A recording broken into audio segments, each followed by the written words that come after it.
This past Thursday is what is called Ascension Day in Christianity. Ascension Day always comes 40 days after Easter. It is always on a Thursday. It is when Jesus ascended into heaven, and it is stated in the New Testament that he ascended into heaven 40 days after he rose from the grave. Now, the events of Jesus' life on earth are his birth, his life, his death, his resurrection, and his ascension. And those are the events that are celebrated in what's called the liturgical calendar every year. It begins on Christmas Day with the birth of Jesus, and it goes through Easter, the resurrection, and now finally the ascension was Thursday. That is the last of the celebration of the events of the life of Jesus until the next liturgical year, which begins 4 Sundays before Christmas. So there are 2 accounts of the ascension in the New Testament. For our gospel reading, we heard the one from Luke. It's just a few sentences there. And for our New Testament reading, we heard the one from Acts. The account in Luke is very brief. It just simply states that Jesus was carried up into heaven. The one in Acts is a little longer. It relates how Jesus was talking with the disciples, and it says that a cloud took him up from their sight. And this one also says that 2 men dressed in white were standing there, and they told the disciples that Jesus would come again in this same manner. And a few sentences later, the book of Acts reports that this happened on the Mount of Olives, which was a high spot near Jerusalem. So these are both very brief accounts of the ascension. And it is true that in Protestant and Roman Catholic Christianity, the ascension is not accorded much importance. In fact, in many Protestant churches, it is seldom even mentioned. And if it is mentioned, it is mentioned more or less as an afterthought. And of course, the reason for that is that most Protestant beliefs need only the crucifixion, because they depend most heavily on the crucifixion. But yet, the ascension is an event in the life of Jesus, and I think it's a mistake to treat it as an afterthought. Now, Jesus' ascension is not seen as a spirit floating up into heaven. It's not like Jesus rose from the dead as a ghost and then later floated up to heaven. All 4 Gospels are unanimous, and they emphasize that Jesus rose from the grave in his body. He had the wounds on his body that he had from being crucified, and people touched those wounds. It even reports that Jesus ate and drank. So he had a real body after the resurrection, the same body he had earlier, although it was a transformed body. He could appear behind locked doors and then vanish, but it was a real body nonetheless.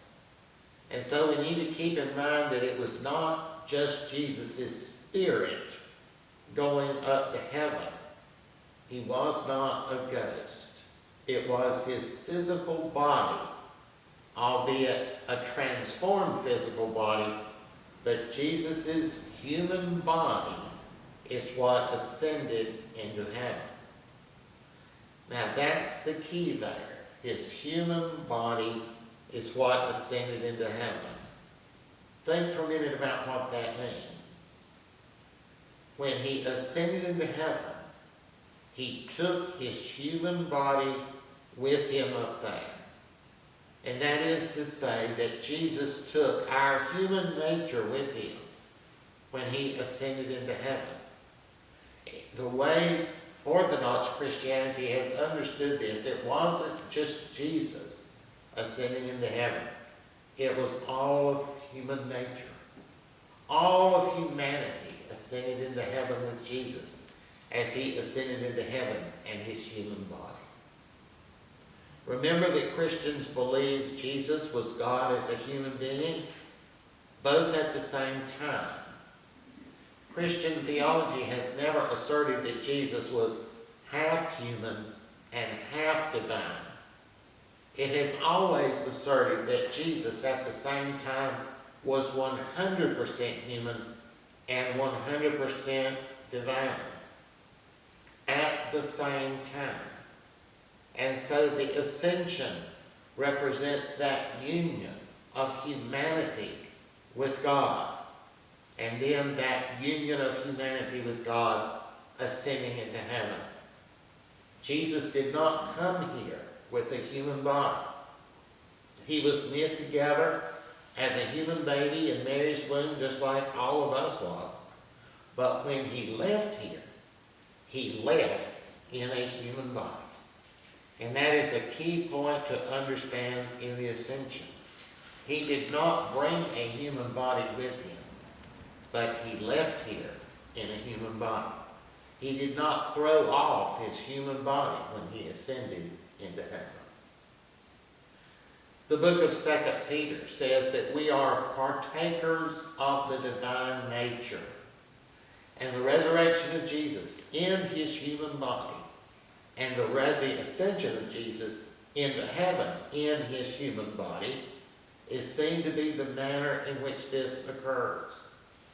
When Jesus was born, it was God becoming a human being, uniting God to us. And when he ascended into heaven, he took that with him. And it says that he sits at the right hand of God. So our human nature has a place of honor with God. It is that way that we are partakers of the divine nature. You see, God came, became one of us, got us, and took us to heaven with him.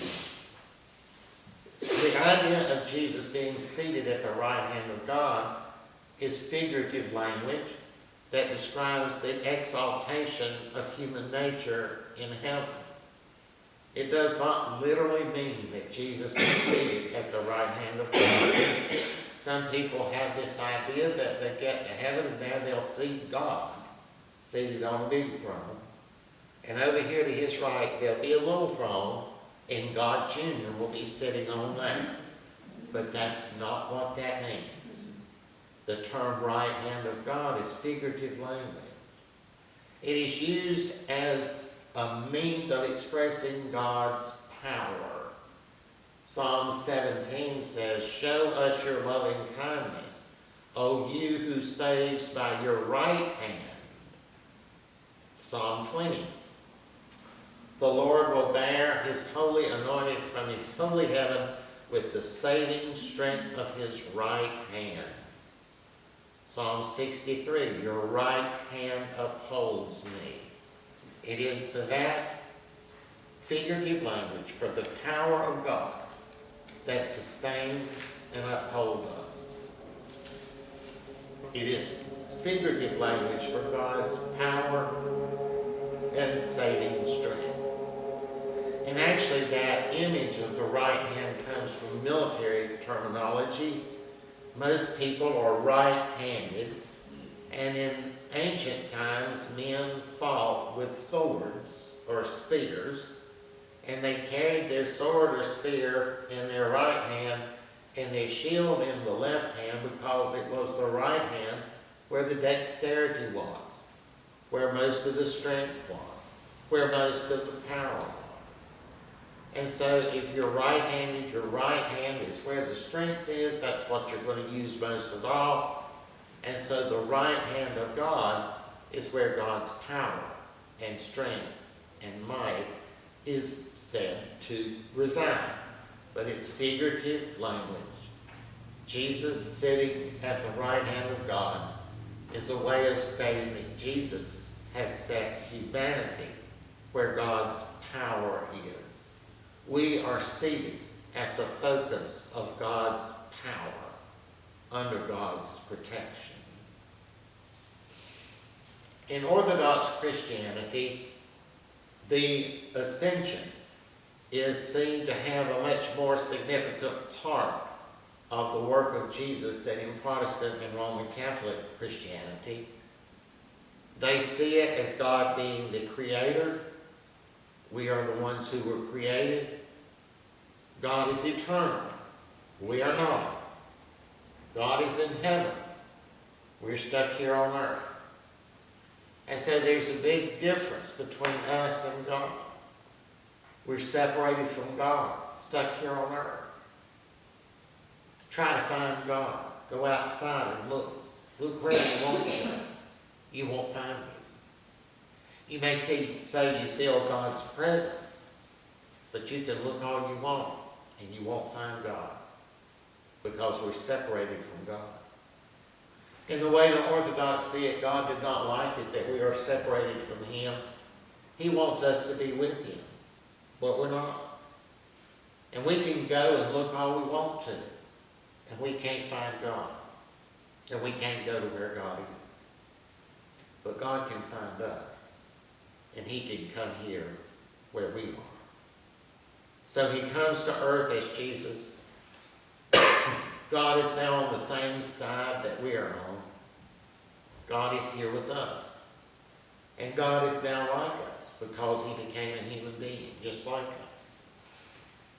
The gulf has been bridged, but still we're here. And God was going back. And so Jesus ascends into heaven in His human body, taking humanity back over the gap and putting it on God's side.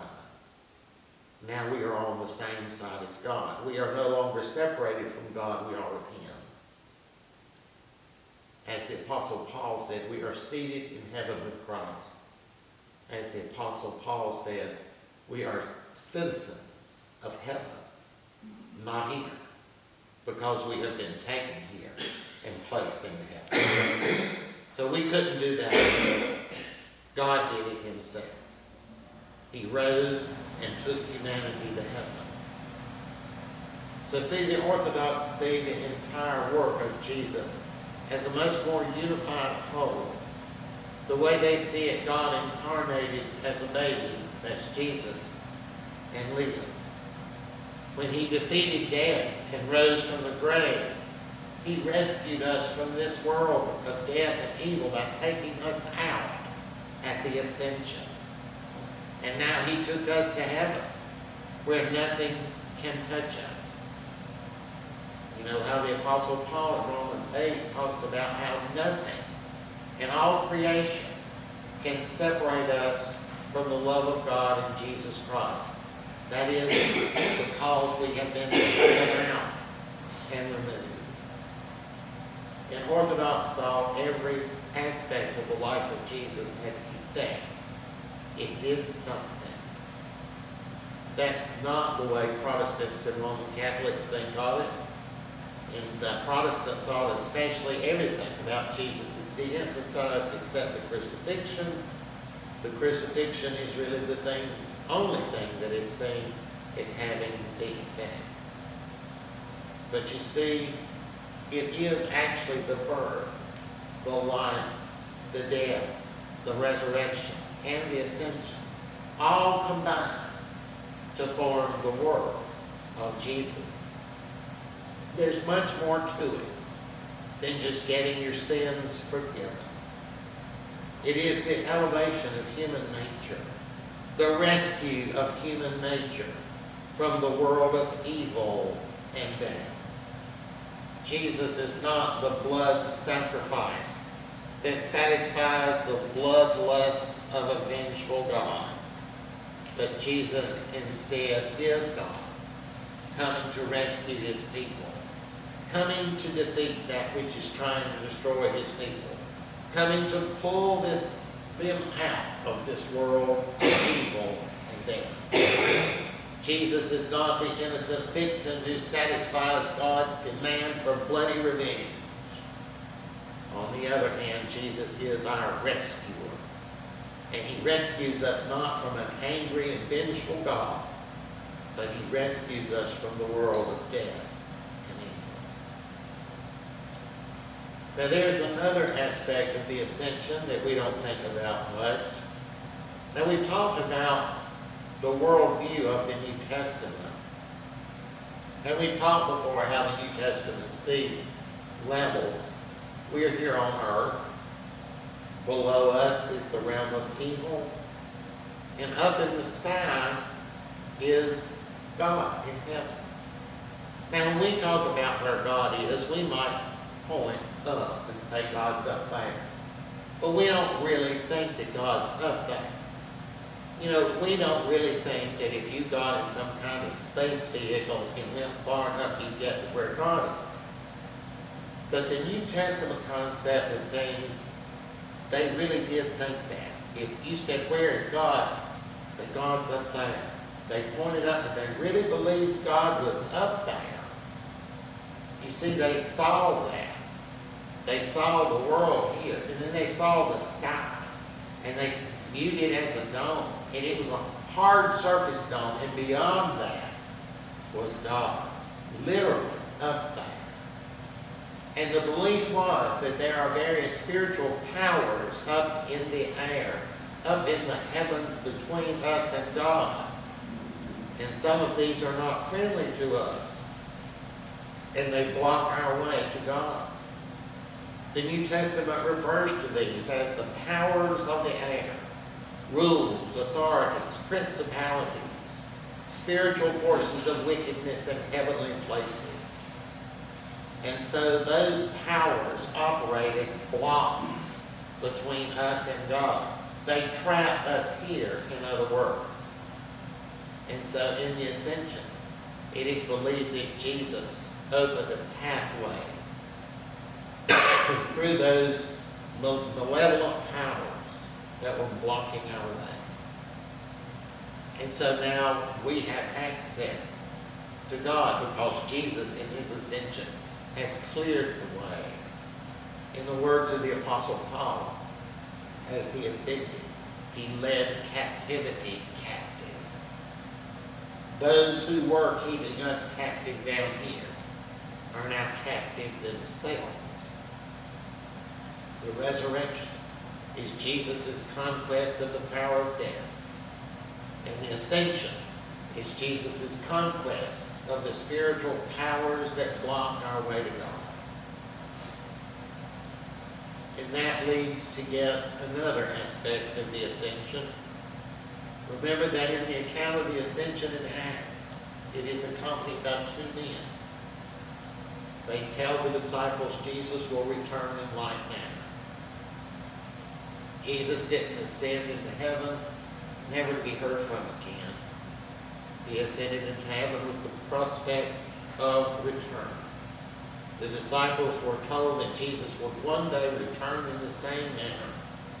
And so the ascension carries with it the promise that Jesus will one day return.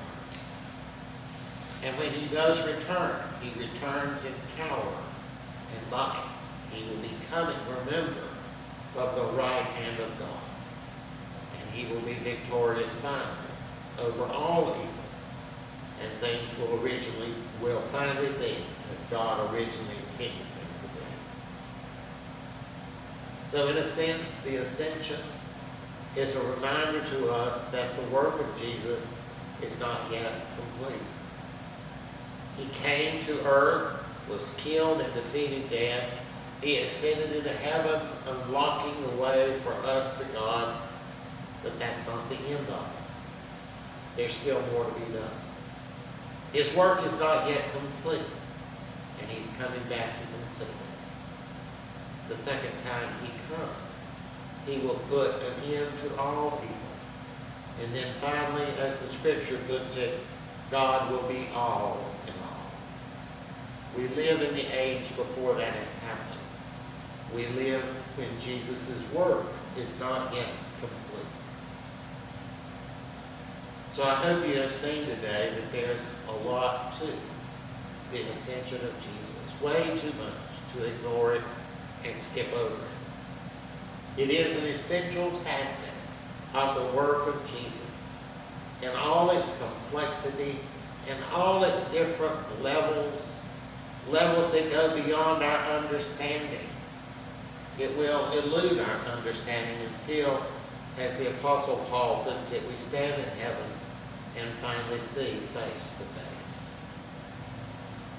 And the bottom line about the ascension is that it gives us something to look forward to. We look forward to the time when Jesus returns, the time when Jesus' work is complete.